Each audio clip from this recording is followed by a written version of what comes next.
Hi hello எல்லாருக்கும் வணக்கம். எப்படி இருக்கீங்க? நல்லா இருக்கீங்கன்னு தான் நினைக்கிறேன். நான் ரொம்ப நல்லா இருக்கேன். ஐ திங்க் நவ் கொஞ்சம் என் வாய்ஸ் செட் ஆச்சு கம்ப்ளீட்டாக.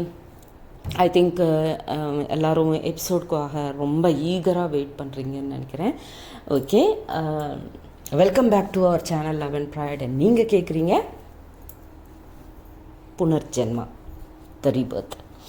ஓகே, ஆக்சுவலாக வெரி சாரி, நேற்றுக்கு என்னால் எபிசோட் கொடுக்க முடியல. பிகாஸ் நேற்றுக்கு ஃபுல்லாக நான் ஃபோன் கால்ஸில் பிஸியாக இருந்தேன். என் பையன் ஒரு 1 வீக் அப்புறம் நேற்றுக்கு தான் கால் பண்ணியிருந்தான். So see whatever it is, priority son தானே. ஸோ அவன் கால் பண்ணதும் நான் அவங்க கூட ரொம்ப நேரம் பேசிட்டு இருந்தேன். ஸோ அதுக்கப்புறம் ஃப்ரெண்ட்ஸ் கால்ஸ் பண்ணிகிட்டே வந்தாங்க. ஸோ அதுக்கப்புறம் ரிலேட்டிவ்ஸ். ஸோ இப்படியே எனக்கு நேற்றுக்கு அப்படியே எனக்கு ஒரு மார்னிங் ஒரு 9:30 1:45 ஸ்டார்ட் ஆச்சு ஃபோன் கால்ஸு. ஆஃப்டர்நூன் 1:30 வரைக்கும் நான் பேசிட்டே இருந்தேன் கண்டினியூஸாக நேற்றுக்கு. ஸோ அதுக்கு தான் என்னால் நேற்றுக்கு எபிசோட் பண்ண முடியல. பிகாஸ் ஆஃப்டர்நூன் எங்கள் ஹஸ்பண்ட் வீட்டுக்கு வந்திருந்தாங்க. பட் நேற்றுக்கு ஜென்ரல் ஷிஃப்ட் தான், பட் அவங்க ஆஃப்டர்நூன் ஆஃபீஸ்க்கு போகல. ஸோ அதுக்கு தான் ரெக்கார்ட் பண்ண முடியல. ஆஃப்டர்நூன் ரெக்கார்ட் பண்ணலான்னு நினச்சேன் நேற்றுக்கு, பட் அது முடியல. ஸோ அதுக்கு தான் உங்களுக்கு எபிசோட் கொடுக்க முடியல. So I'm really very sorry. எனக்கு புரியுதே, எல்லோரும் ரொம்ப ஈகராக வெயிட் பண்ணிகிட்டே இருப்பீங்க. தட் ஜோக்கி என்ன தான் இருக்கும், சக்தி எந்த மாதிரி சுச்சுவேஷன் தான் இருந்திருப்பாங்க அப்படின்னு ஒரு க்யூரியாசிட்டி உங்களுக்கு எல்லாருக்கும் இருக்கும். That I can understand. But really very sorry. இப்படி இன்னொரு தடவை நடக்காமல் இருக்கிறதுக்கு தான் ட்ரை பண்ணுவேன். பட் இந்த மாதிரி சுச்சுவேஷன்ஸ் ஏதாவது வந்துச்சுன்னா கொஞ்சம் புரிஞ்சுக்கணும். And I know N subscriber family very matured people. என்னை ரொம்ப கிளியராக புரிஞ்சு வச்சுருக்கீங்க. பிகாஸ் எனக்குன்னு ஏதாவது எந்த ப்ராப்ளமும் இல்லை. லைஃப் ஐ மீன் ஸ்மூத்தாக இருக்குன்னா கண்டிப்பாக எனக்கு உடம்பு சரியில்லைன்னா கூட நான் உங்களுக்கு எபிசோட்ஸ் கொடுத்துட்டே இருக்கேன். So few times it happens. எனக்கு ஃபீவர் இருந்து, காஃப் இருந்து, கோல்டு இருந்தால் கூட உங்களுக்கு எபிசோட் கொடுத்துருக்கேன். நேற்று கொடுக்கலன்னா கொஞ்சம் பர்ஸ்னல் டீலிங்ஸ் இருந்தது நேற்றுக்கு. ஸோ அவங்களுக்கு இம்பார்ட்டன்ஸ் கொடுக்க வேண்டிய டைமு.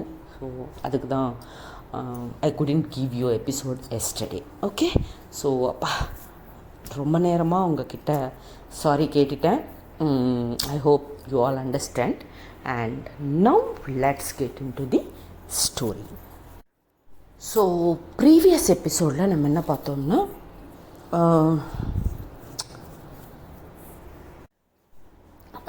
லைக் ஒரு 4 மெம்பர்ஸு நம்ம ஜோதிக்கு ஒரு பேட் இன்சிடெண்ட் நடந்துடும்.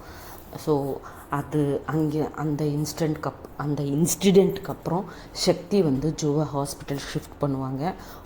ஹாஸ்பிட்டல் போடுறதுக்குள்ளே இவங்க ஆல்ரெடி அவங்க கோமாவில் இருக்காங்க.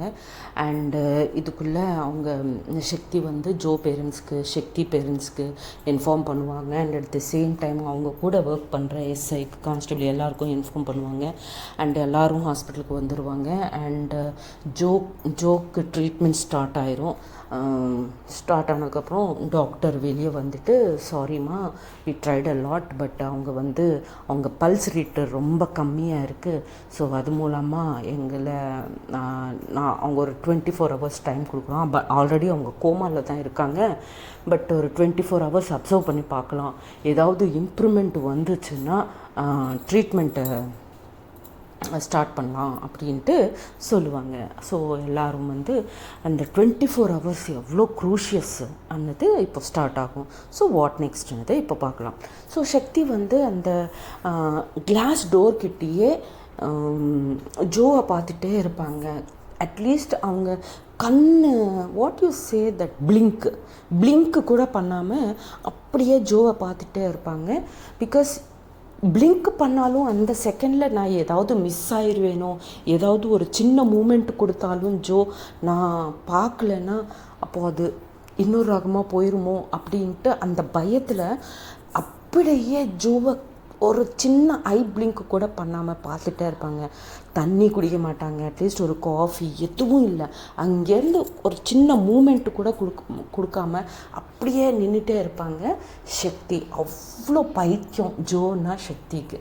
அப்பா அவ்வளோ ட்ரூ லவ்வில் என்னோடய இமேஜினேஷனில் நானே சொல்கிறேன், நானே அந்த கேரக்டரை ப்ரைஸ் பண்ணுறேன். செபாஷ் Karuna, you're great. Anyways, so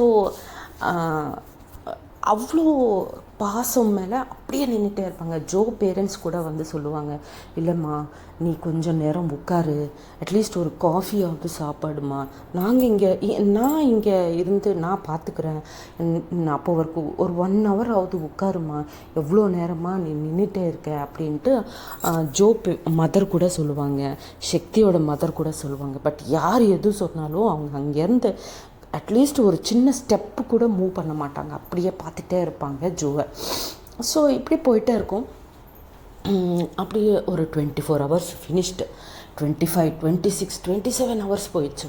28th hour வர்றதுக்குள்ளே ஜோவோட பிரெயின் ஆக்டிவேட் ஆகிட்டு இமீடியட்டாக அவங்க நடந்த அந்த இன்சிடெண்ட் இருக்கு இல்லையா, அந்த இன்சிடெண்ட்டு அவங்க மைண்டில் ஃப்ளாஷ் ஆகும். ஜோக்கு ஃப்ளாஷ் ஆகிட்டு அவங்க ஒரு டிஃப்ரெண்ட்டாக பிஹேவ் பண்ண ஸ்டார்ட் பண்ணுவாங்க. லைக் அந்த சிலைன் பாட்டிலில் புல் பண்ணுவாங்க, அந்த கால் கையெல்லாம் ஆடிட்டே இருப்பாங்க. வேணாம் ப்ளீஸ் லீவ், ஸோ ப்ளீஸ் விட்டுருங்க, வேணாம் அப்படின்ட்டு கத்திட்டே இருப்பாங்க. ஸோ இவங்களுக்கு எதுவும் புரியல. ஸோ அந்த சவுண்டு கேட்டதும் அங்கே ஒரு டியூட்டி நர்ஸ் மட்டும்தான் ஜோ பக்கத்தில் இருப்பாங்க இல்லையா. ஸோ அந்த டியூட்டி நர்ஸ் இமீடியட்டாக அவங்க டாக்டரை கூப்பிட்டு அவங்க ரூமுக்கு ரஷ் பண்ணணும், டாக்டரோட கேபின்காக ரஷ் பண்ணதும் சக்தி என்ன இவங்களை இப்படி விட்டுட்டு தனியாக விட்டுட்டு இந்த டியூட்டி நர்ஸ் இப்படியே போச்சு அப்படின்ட்டு அவங்க எல்லாரையும் புஷ் பண்ணிவிட்டு சக்தி உள்ளே போயிடுவாங்க. உள்ளே போயிட்டு ஜோ என்ன ஜோ ஆச்சு, ப்ளீஸ் ஜோ அப்படி கத்தாத ஜோ, ப்ளீஸ் ப்ளீஸ் ப்ளீஸ் அப்படின்ட்டு அவங்கள டைட்டாக ஹோல்ட் பண்ணிக்கிட்டு வச்சுருவாங்க சக்தி. அப்போது இதுக்குள்ளே டாக்டர் வருவாங்க, நர்ஸ் வருவாங்க. டாக்டருக்கு ரொம்ப கோவம் வந்துடும் சக்தியை பார்த்ததும். நீ ஏமா உள்ளே வந்த, இது ஐசியூ, இப்படியெல்லாம் வரவே கூடாது, நீ ஃபஸ்ட்டு வெளியே போமா அப்படின்னு கத்திருவாங்க டாக்டர். பிகாஸ் அவங்களுக்கு ஒரு டென்ஷன் இருக்கும் இல்லையா, பேஷண்ட் இப்போ வரைக்கும் கூலாக இருக்கிற பேஷண்ட்டு சடனாக ஒரு டிஃப்ரெண்ட்டாக பிஹேவ் பண்ணும்போது அவங்களுக்கும் ஒரு ரெஸ்பான்சிபிலிட்டி அதெல்லாம் இருக்கும் இல்லையா டாக்டர்ஸ்க்கு. ஸோ அந்த இதில் கத்திருவாங்க சக்தி மேலே, ப்ளீஸ்மா நீங்கள் வெளியே போங்க, நாங்கள் ட்ரீட்மெண்ட் பண்ணணும் அப்படின்னதும், இல்லை டாக்டர் நான் இங்கேயே இருக்கேன், நீங்கள் ட்ரீட்மெண்ட் பண்ணுங்கள், நான் அவங்கள டிஸ்டர்ப் பண்ணல, பட் நான் ஜோ பக்கத்துலேயே இருக்கேன் அப்படின்னு அவங்க ரொம்ப என்ன சொல்லுவீங்க, ஐயோ அந்த வேர்டு வரமாட்டேங்குது, வாட் எவர், அங்கேருந்து நான் இங்கேருந்து நான் இங்கேயே இருப்பேன்னு ரொம்ப ஸ்டெபனாக இருப்பாங்க. அப்போது டியூட்டி நர்ஸை ரொம்ப சீரியஸாக பார்ப்பாங்க டாக்டர். பார்த்ததும் அந்த நர்ஸ்க்கு புரிஞ்சுட்டு இல்லைம்மா நீங்கள் இருந்தேன்னா எங்களுக்கு ஒர்க் பண்ண தோணாதுமா, ப்ளீஸ்மா, ப்ரைவசி வேணும்மா, பேஷண்ட்மா, அதுவும் ரொம்ப கிரிட்டிக்கலான கண்டிஷனில் இருக்காங்க, நீங்கள் இங்கே இருந்து எங்களை டிஸ்டர்ப் பண்ணுறீங்க அப்படின்னு சொன்னதும் ஓகே நான் போகிறேன் அப்படின்ட்டு அவங்கள வெளியே கூட்டிகிட்டு போவாங்க. அந்த நர்ஸ் கூட்டிகிட்டு போய் ப்ளீஸ்மா சப்போர்ட் பண்ணுங்கள், எங்களுக்கு நீங்கள் சப்போர்ட் பண்ணால் நாங்கள் பேஷண்ட்டுக்கு என்ன பண்ணணும்னது எங்களால் திங்க் பண்ண முடியும் அப்படின்னு சொல்லுவாங்க. ஓகே அப்படின்ட்டு அவங்க வெளியே வந்துடுவாங்க. நர்ஸ் வந்து டோர் க்ளோஸ் பண்ணிக்கிட்டு மறுபடியும் டியூட்டி டாக்டர்கிட்ட போய் அவங்க அவங்களுக்கு எல்லாம் பண்ணிகிட்டே இருப்பாங்க. எது பண்ணாலும் ஒர்க் ஆக்க மாட்டேங்குது. இப்போத்துக்கு ஃபஸ்ட்டு ஒரு செடேஷன் மட்டும் கொடுத்துடலாம் அப்படின்னு நினச்சிட்டு டாக்டரோட செடேஷன் கொடுத்துருவாங்க. செடேஷன் கொடுத்ததுக்கப்புறம் ஒரு 10-15 minutesல மறுபடியும் அந்த சிச்சுவேஷன் நார்மலுக்கு வந்துடும் அண்ட் ஜோ வந்து தூங்கிடுவாங்க. பட் ஒரு சின்ன குட் நியூஸ் கூட வெளியே வருவாங்க. டாக்டர் வெளியே வந்துட்டு கொஞ்சம் சின்ன ஸ்மைல் இருக்கும் டாக்டர் ஃபேஸில். இருந்ததும் சக்தி ஓடி வந்து என்ன டாக்டர் என்னாச்சு, இஸ் எவ்ரிதிங் ஃபைன் அப்படின்னு கேட்பாங்க. ஜோ பேரண்ட்ஸ் கூட கேட்டதும் ஒரு சின்ன குட் நியூஸ் தான்மா அப்படின்வாங்க. என்ன டாக்டர் அப்படின்னு கேட்பாங்க. இல்லைம்மா ஆக்சுவலாக நான் என்ன நினச்சேன், எனக்கு உங்களுக்கு சொல்லலை, பட் ஜோ கண்டிஷன் நான் பார்த்தும் பார்த்தப்போ ஆக்சுவலாக அவங்க வந்து எனக்கு ஒரு 5% ஹோப் கூட இல்லை அவங்க அலைவாக இருப்பாங்க. மேபி ஒரு 48 ஹவர்ஸ் தான் அவங்க அப்படின்னு நான் நினச்சேம்மா. அவங்க பல்ஸ் ஐ மீன் இசிஜி அவ்வளோ வீக்காக இருந்தது. பட் இப்போது அவங்க மைண்ட் ஆக்டிவேட் ஆச்சு. ஸோ அவங்க பார்த்தீங்களா அந்த இசிஜி நார்மலாக இருக்குது. அண்ட் அவங்களுக்கு இருக்கிற அந்த ஆக்சிஜன் மாஸ்க்கு கூட எடுத்துட்டோம். பிகாஸ் அவங்க மைண்டு ஆக்டிவேட் ஆயிடுச்சா. ஸோ அவங்க ப்ரீத் அவுட் கூட நார்மலாக பண்ணுறாங்க. ஸோ இப்போது எனக்கு ஹோப் வந்துச்சுமா. கண்டிப்பாக இன்றைக்கி இல்லைன்னா நாளைக்காவது சம் ஃபைன் டே அவங்க கண்டிப்பாக நம்ம கான்ஷியஸில் வந்துடுவாங்க. பட் அதுக்கு எல்லோரும் நீங்கள் தான் சப்போர்ட் பண்ணணும் அப்படின்னு டாக்டர் சொல்லுவாங்க. சொன்னதும் ஜோ பேரண்ட்ஸ் அண்டு சக்தி வந்து என்ன பண்ணணும் சார் சொல்லுங்கள் சார். நாங்கள் எது வேணாலும் பண்ணுறோம் சார். எங்கள் பொண்ணுக்காக எங்களுக்கு இருக்கிறது அந்த ஒரு பொண்ணு மட்டும்தான் சார். சொல்லுங்கள் சார் என்ன பண்ணணும் அப்படின்ட்டு அவங்க பேரண்ட்ஸு. சக்தி வந்து ஆமாம் சார் சொல்லுங்கள் சார். எனக்கு உலகமே அது சார். ஸோ நான் அதுக்காக எது வேணாலும் பண்ணுறேன் சார் அப்படின்னு சக்தி கூட சொல்லுவாங்க. சொன்னதும் அப்போது டாக்டர் ஒன்றும் இல்லைம்மா, கண்டினியூஸாக அந்த பிரெயின் டெட் ஆகாமல் பார்த்துக்கணும். அப்படி பார்த்துக்கணுன்னா ஏதோ ஒன்று யாரோ ஒருத்தர் ஜோதிவை என்கேஜ் பண்ணிகிட்டே இருக்கணும். கண்டினியூஸாக யாரோ ஒருத்தர் அவங்க கூட பேசிகிட்டே இருக்கணும். யாரோ அவங்க பாஸ்ட் லைஃப் ஐ மீன் சைல்ட்ஹுட்டு எல்லாமே ரிமைண்ட் பண்ணிகிட்டே இருக்கணும். அப்போ தான் அவங்க பிரெயினில் இப்போ அவருக்கு கோமாவில் இருந்தாங்க இல்லையா, ஃபியூ பீப்புள் என்னன்னா கோமாவில் இருந்து வெளியே வந்ததுக்கப்புறம் சில விஷயம் மறந்துடுவாங்க. ஸோ அப்படி மறக்காமல் இருக்கணும்னா இங்கே கண்டினியூஸாக அந்த பாஸ்டில் நடந்த எல்லா விஷயமும் அவங்களுக்கு சொல்லிகிட்டே இருக்கணும். அவங்க அது ரீகால் பண்ணிகிட்டே இருப்பாங்க. அப்போ தான் அவங்க பிரெயின் ரொம்ப ஆக்டிவாக இருக்கும். ஸோ தட் அவங்க கோமாவில் இருந்து வெளியே வர்றதுக்கு நமக்கு அந்த விஷயந்தான் ஹெல்ப் ஆகுமா அப்படின்னு சொல்லுவாங்க. சொன்னதும் ஓ அப்படியா, ஓகே சார், ஓகே டாக்டர், நாங்கள் ஃபுல் 100% கொடுக்குறோம் சார் அப்படின்ட்டு அவங்க பேரண்ட்ஸ் அண்ட் சக்தி 2 பேரும் சொல்லுவாங்க. சொன்னதும் ரொம்ப ஹாப்பியாக ஃபீல் பண்ணுவாங்க. பண்ணதும் நாங்கள் போய் ஜோவை பார்க்கலாமா சார் அப்படின்னு அவங்க பேரண்ட்ஸ் கேட்பாங்க. பேரண்ட்ஸ் யாரும் ஸ்டாக் பண்ண மாட்டாங்க இல்லையா. So priority always his parents தானே. ஸோ சக்தி கூட எதுவும் பேச மாட்டாங்க. ஓகே ஆண்டி நீங்கள் போய் பார்த்துட்டு வாங்க அப்படின்னு சொன்னதும் ஓடி அவங்க பொண்ணுக்கிட்ட போயிட்டு அவங்கள ஹக் பண்ணிவிட்டு கொஞ்சம் நேரம் அவங்க கூட டைம் ஸ்பெண்ட் பண்ணுவாங்க. அண்ட் தேல் ஸ்டார்ட் டாக்கிங் டு ஜோ. சின்ன வயசில் நீ இப்படி பண்ண அப்படி பண்ண, உனக்கு இது ஞாபகம் இருக்கா அது ஞாபகம் இருக்கா அப்படின்ட்டு அவங்க அம்மா அப்பா எப்போவும் பேசிட்டே இருப்பாங்க. நடுவில் சக்தி போவாங்க. சக்தி கூட ஏதோ ஒன்று ரிமைண்ட் பண்ணிகிட்டே இருப்பாங்க. அண்டு இப்படியே போயிட்டே இருக்கும். டேஸ் எல்லாம் போயிட்டே இருக்கும். 1 month ஆயிரும். அண்டு சக்தி நடுவில் அந்த 4 மெம்பர்ஸ்க்காக சர்ச் இது கூட ஸ்டார்ட் பண்ணிடுவாங்க. எங்கே அந்த ஆள் பிடிக்கணும்ல அந்த கிரிமினல்ஸை. ஸோ இந்த இன்சிடெண்ட் பண்ண அந்த 4 மெம்பர்ஸை பிடிக்கணும்ல. ஸோ அது கூட பேரலாக பண்ணிகிட்டே இருப்பாங்க. அண்டு இப்படி அவங்க அம்மா அப்பா இல்லைன்னா சக்தி எப்பவும் ஜோவை என்கேஜ் பண்ணிகிட்டே இருப்பாங்க. யாரும் இல்லைன்னா சக்தி அவங்க அம்மா கூட அவங்களுக்கு ஹெல்ப் பண்ணுவாங்க to engage Joe. Sorry. So போயிட்டே இருக்கும். 2 months ஆயிரும், 3 months ஆயிரும்.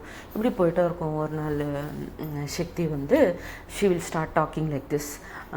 பேச ஸ்டார்ட் பண்ணுவாங்க. லைக் உனக்கு ஞாபகம் இருக்கா, சின்ன வயசில் எங்கே போனாலும் நீயும் நானும் சேர்ந்து தான் போயிருக்கோம். எந்த விளையாட்டாவது நீ யாரையும் நம்ம ஜாயின் பண்ண மாட்டோம். நம்ம 2 பேரும் மட்டும்தான் எப்பவும் நம்ம 2 பேரும் மட்டும்தான் விளையாண்டுட்டே இருந்தோம். உனக்கு ஞாபகம் இருக்கா? அண்டு உனக்கு டூ யூ ரிமெம்பர் ஸ்கூலில் ஒரு பையன் உன்னை ரொம்ப கிண்டல் பண்ணியிருக்கான்னு சொல்லி நீ அழுதுகிட்டே வந்து என்கிட்ட கம்ப்ளைண்ட் பண்ணியிருக்க. Do you remember? நான் அந்த பையன்கிட்ட போய் அவனை ரொம்ப திட்டிட்டு அடிச்சுட்டு வந்திருக்கேன். அதுக்கப்புறம் நீ என்ன பண்ண வந்து நீ ஏண்டி அவனை அடிச்சேன்னு திரும்பி என்னையே கொஷின் பண்ணியிருக்கேன். டூ யூ ரிமெம்பர் அப்படின்னு கேட்டுகிட்டே இருக்கும்போது ஜோ ஃபேஸில் ஒரு சின்ன ஸ்மைல் வரும். வந்ததும் ரொம்ப ஹாப்பியாக ஃபீல் பண்ணுவாங்க சக்தி. ஓ அப்போது நீ என் பேச்சை கேட்குற, இப்போது உனக்கு நான் சொல்கிறது கேட்குது இல்லையா அப்படின்னு சொன்னதும் அவங்க மறுபடியும் ஒரு சின்ன ஸ்மைல் கொடுப்பாங்க. கொடுத்ததும் ரொம்ப ஹாப்பியாக ஃபீல் பண்ணுவாங்க Shakti. And again she will start talking like, உனக்கு ஞாபகம் இருக்கா நம்ம லவ் ஸ்டோரி எப்படி ஸ்டார்ட் ஆச்சுன்னு?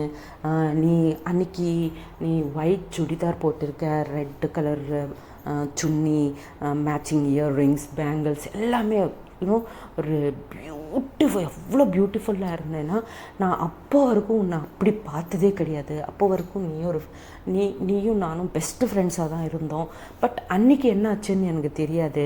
உன்னை அப்படி பார்த்ததுக்கப்புறம் என்னோடய தாட் ப்ராசஸ்ஸே மாறி போச்சு. நீ எனக்காக காஃபி ப்ரிப்பேர் பண்ணி கொண்டு வந்திருக்க, டு யூ ரிமெம்பர் அப்படின்ட்டு சொல்லிகிட்டே இருப்பாங்க. அதுக்கப்புறம் நான் வேணும்னே என் மொபைல் அங்கே விட்டுட்டு வந்திருக்கேன். பிகாஸ் ஒரு தடவை பின்னாடி வந்து மறுபடியும் உன்னை பார்க்கலாம் அப்படின்ட்டு. அதுக்கப்புறம் ஒரு ஃபியூ டேஸ்க்கு அப்புறம் நான் உனக்கு என் லவ் பற்றி சொல்லியிருந்தேன். அப்போ நீ என்ன சொன்ன நீ அப்படின்வாங்க. வந்துட்டு என்ன சொன்ன, நீ இப்போ தான் லவ் பண்ணுற, நான் எப்போல இருந்தோ உன்னை லவ் பண்ணுறேன்னு சொல்லியிருக்கேன்ல. ப்ளீஸ் டி, இப்போ கூட ஃப்ரெஷ்ஷாக மறுபடியும் ஸ்டார்ட் பண்ணலாம் நம்ம லவ்வை. ப்ளீஸ் எழுந்திரிச்சு உட்காரு போதும். மறுபடியும் ஒரு நியூ லவ் லைஃப் நம்ம ஸ்டார்டிங். நான் உன்னை மறுபடியும் ப்ரப்போஸ் பண்ணுறேன், ப்ளீஸ் எழுந்திரிச்சிட்டு உட்காரு, என் கூட பேசு அப்படின்னு பேசிட்டே இருப்பாங்க சக்தி.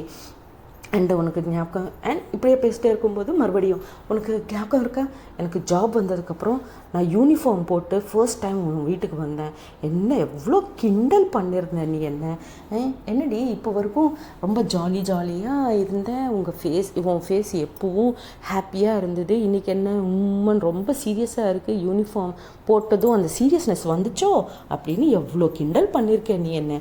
ப்ளீஸ் இப்போ கூட நான் யூனிஃபார்மில் தான் இருக்கேன், உன்னை பார்க்க யூனிஃபார்மில் தான் வந்திருக்கேன், இப்போ கூட நீ எந்திரிச்சிட்டு உட்காந்து என்னை கிண்டல் பண்ணலாம், ப்ளீஸ் எந்திரிச்சிட்டு உட்காரு, என் கூட பேசுடி அப்படின்னு பேசிட்டே இருப்பாங்க. என்ன சொன்னேன் அன்றைக்கி, என்ன சொன்னேன், யூனிஃபார்மில் பார்த்ததுக்கப்புறம் கொஞ்சம் நேரம் கிண்டல் பண்ணிவிட்டு அதுக்கப்புறம் என்னடி சொன்ன நீ, ஹே சக்தி யூ ஆர் மை ஹீரோ அப்படின்னு சொல்லியிருக்கியா இல்லையா? ஹீரோ பக்கத்தில் ஹீரோயின் இல்லைன்னா வேஸ்ட் டேஸ், நீ என் ஹீரோயின், ப்ளீஸ். சினிமா கம்ப்ளீட் ஆகாது, ரொமான்ஸ் கரெக்டாக இருக்காது, ஹீரோயின் பக்கத்தில் இருந்தால் தான் ஹீரோக்கு வேல்யூவே. ப்ளீஸ் எந்திரிச்சிட்டு உட்காருடி ப்ளீஸ் அப்படின்ட்டு இந்த மாதிரி அவங்க பேசிகிட்டே இருப்பாங்க. சில டைம்ஸ் ஸ்மைல் பண்ணுவாங்க, சில டைம்ஸ் அவங்க கண்ணில் இருந்து வாட்டர் வந்துகிட்டே இருக்கும். ஜோ ரெஸ்பாண்ட் பண்ணிகிட்டே இருப்பாங்க சக்தி பேசுகிற எவ்ரி வேர்டுக்கும். அண்டு நீ என் லைனஸ் டி, நீ பிரேவாக இருந்து நீ என் பின்னாடி எனக்கு சப்போர்ட்டாக இருக்க, அதுக்கு தான் நான் இவ்வளோ கேசஸ் இவ்வளோ இதெல்லாம் சால்வ் பண்ணிட்டு வந்துகிட்டே இருக்கேன், எவ்வளோ ஹாப்பியாக இருந்தோம், அது இதுன்னு கம்ப்ளீட்டாக பேசிகிட்டே இருப்பாங்க. ஸோ இப்படியே போயிட்டே இருக்கும், டெய்லி ஏதோ ஒன்று சொல்லிகிட்டே இருப்பாங்க, அவங்கள என்கேஜ் பண்ணிகிட்டே இருப்பாங்க சக்தி. இந்த மாதிரி அப்படி ஒரு 5-6 months ஆயிரும். ஒரு நாள் என்ன ஆகும்னா, சக்தி ரொம்ப ஃப்ரஸ்ட்ரேஷனில் வருவாங்க அன்றைக்கி ஹாஸ்பிட்டலுக்கு வந்து. அப்போ வரைக்கும் ஜோ பேரண்ட்ஸ் என்கேஜ் பண்ணுவாங்க. ஸோ சக்தி வந்ததுக்கப்புறம் அவங்க பேரண்ட்ஸ் வெளியே வந்ததும் சக்தி உள்ளே போவாங்க ஜோ கிட்ட. போயிட்டு சும்மா பேசிட்டே கொஞ்சம் நேரம் எதுவும் பேச மாட்டாங்க. பேசாமல் இருந்து சடன்னாக எனக்கு இந்த கிரிமினல்ஸு, இந்த திருடங்கள், இவங்க புல்லட்ஸ், கன்ஸு, புல்லட்ஸு எது பார்த்தாலும் எனக்கு பயமே இல்லடி. பட் நீ இப்படி சைலண்ட்டாக எதுவும் பேசாமல் மந்த்ஸ் டுகெதர் இப்படியே இருந்தேன்னா எனக்கு ரொம்ப பயமாக இருக்குது. நான் மறுபடியும் சொல்கிறேன், இந்த உலகத்தில் நீ இல்லைன்னா உன் பின்னாடியே நானும் வந்துடுவேன், இது மட்டும் நீ மைண்டில் வச்சுக்கோ, ஓகேவா, கேட்குறியா இல்லையா அப்படின்னு அந்த ஃப்ரஸ்ட்ரேஷனில் கிரிமினல்ஸ் பற்றி பேசுவாங்க. பேசினதும் ஜோ அப்போ வரைக்கும் ரொம்ப கூலாக இருக்கிற அவங்க பிரெயினு சடனாக கிரிமினல்ஸ்ன்னு கேட்டதும் அவங்களுக்கு அந்த இன்சிடெண்ட் மறுபடியும் மைண்டில் ஃப்ளாஷ் ஆயிரும். ஆனதும் எகெயின் ஷி வில் பிஹேவ் டிஃப்ரெண்ட்டாக. லைக் எல்லாம் சிலைன்னு புல் பண்ணிகிட்டே இருப்பாங்க, காலு கையெல்லாம் ஆடிட்டே இருப்பாங்க, நோ நோ நோ அப்படின்னு கத்திட்டே இருப்பாங்க. ஸோ இதெல்லாம் பண்ணிகிட்டே இருந்ததும் சக்தி சடனாக பயந்துட்டு டாக்டர் நர்ஸ் அப்படின்னு கத்துனதும் வெளியில் இருக்கிற அவங்க ஜோ பேரண்ட்ஸு உள்ளே வருவாங்க. என்னம்மா ஆச்சு, இப்போ வரைக்கும் நல்லா தானே இருந்துச்சு, என்னாச்சு அப்படின்ட்டு இவங்களும் கத்த ஸ்டார்ட் பண்ணுவாங்க. இதுக்குள்ளே டாக்டரு நர்ஸ் எல்லோரும் உள்ளே வருவாங்க. உள்ளே வந்ததும் ப்ளீஸ்மா நீங்கள் வெளியே போங்க, நாங்கள் ட்ரீட்மெண்ட் இமீடியட்டாக ஸ்டார்ட் பண்ணோம், சுச்சுவேஷன் ரொம்ப சீரியஸாக இருக்குது, ப்ளீஸ் அப்படின்னு சொன்னதும் சரின்னு எல்லாரும் வெளியே போயிடுவாங்க. வெளியே போனதும் சக்திக்கு காலு கை எல்லாம் நடந்துகிட்டே இருக்கும். ஸோ ஷிவர் ஆகிட்டே இருக்கும். இமீடியட்டாக சக்தி அவங்க அம்மாவுக்கு ஃபோன் பண்ணுவாங்க. அம்மா ப்ளீஸ்மா எனக்கு ரொம்ப பயமாக இருக்குது, சுச்சுவேஷன் ரொம்ப பேடாக போச்சு, மறுபடியும் ப்ளீஸ் எனக்கு சப்போர்ட் வேணும், நீ வா அப்படின்னு சொல்லுவாங்க. சரிம்மா நான் வரேன் அப்படின்ட்டு அவங்க அம்மா ஸ்டார்ட் பண்ணுவாங்க. அண்ட் இங்கே கான்ஸ்டபிள் அண்ட் எஸ்ஐ அவங்க டெய்லி போயிட்டே இருப்பாங்க. பிகாஸ் ஜோ எப்போ கோமாலேருந்து வெளியே வருவாங்களோ அப்போது அவங்க ஸ்டேட்மெண்ட் எடுக்கணும் இல்லையா. ஸோ அதுக்காக அவங்க டெய்லி ஏதோ ஒரு டைமில் போயிட்டே இருப்பாங்க. ஸோ அப்போ தான் வருவாங்க எஸ்ஐ அண்ட் கான்ஸ்டபிள் கூட ஸ்டேட்மெண்ட் இன்கேஸ் அவங்க கோமாலேருந்து வெளியே வந்தால் ஸ்டேட்மெண்ட் எடுக்கலான்ட்டு. பட் இந்த சுச்சுவேஷன் பார்த்ததும் எல்லோரும் ஷாக் ஆயிடுவாங்க. கொஞ்சம் நேரம் ஃபைட் பண்ணிகிட்டே இருப்பாங்க. உள்ள ஜோ அண்ட் டாக்டர்ஸ் ரொம்ப ட்ரை பண்ணிகிட்டே இருப்பாங்க அவங்கள கூல் பண்ணுறதுக்கு, செடேஷன் கொடுப்பாங்க. பட் அந்த செடேஷன் கூட அவங்க மேலே ஒர்க் பண்ண மாட்டேங்குது. என்ன பண்ணணும்னு டாக்டர்ஸுக்கு கூட தெரியாமல் இருக்குது. ஸோ சடனாக அந்த இசிஜி ஒரு பீப் சவுண்ட் கொடுத்துட்டு ஒரு சிங்கிள் லைனுக்கு வந்துடும். I mean to say is the heart beat has been stopped. So அதை பார்த்ததும் டாக்டர்ஸ்க்கு ரொம்ப டென்ஷன் ஆயிரும். என்ன இது சடனாக இப்படி ஆச்சு, இப்போது மார்னிங் வரைக்கும் கூட அவங்க ஃபுல் கூலாக தானே இருந்தாங்க, அப்படி என்ன ஆச்சு அப்படி இப்படின்னு நினச்சிட்டு இமீடியட்டாக சிபிஆர் இருக்கும் இல்லையா, ஷாக் ட்ரீட்மெண்ட் கொடுப்பாங்க ஹாஸ்பிட்டல்ஸில். அது கொடுக்க ஸ்டார்ட் பண்ணுவாங்க. ஸ்டார்ட் பண்ணதும் பாடி ஜம்ப் ஆகிட்டே இருக்கும். பட் ஹார்ட் பீட்டு ஸ்டார்ட் ஆகவே ஆகாது.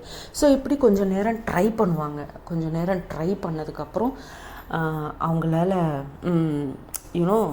பண்ண முடியல. ஸோ டிக்ளேர் பண்ணிடுவாங்க. டாக்டர்ஸ் வெளியே we are very sorry to say but she is no more அப்படின்னு சொல்லுவாங்க. சொன்னதும் ஜோ பேரண்ட்ஸ் அப்படியே கீழே விழுந்து உட்காந்து சத்தமாக அழுதுகிட்டே இருப்பாங்க. அண்டு சக்தி மைண்டு பிளாக் ஆகிருக்கும்.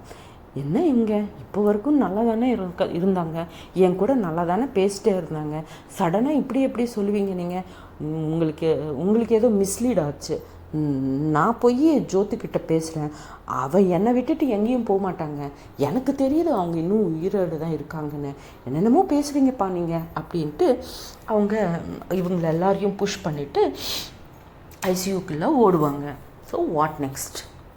நிஜமாலும் Jyothi is dead or doctors தான் மிஸ் அண்டர்ஸ்டாண்ட் பண்ணாங்களா என்னன்னு நெக்ஸ்ட் எபிசோட்ஸில் பார்க்கலாம். அப்போ வரைக்கும் tata bye bye, see you, Jai Hind, Jai Sriram.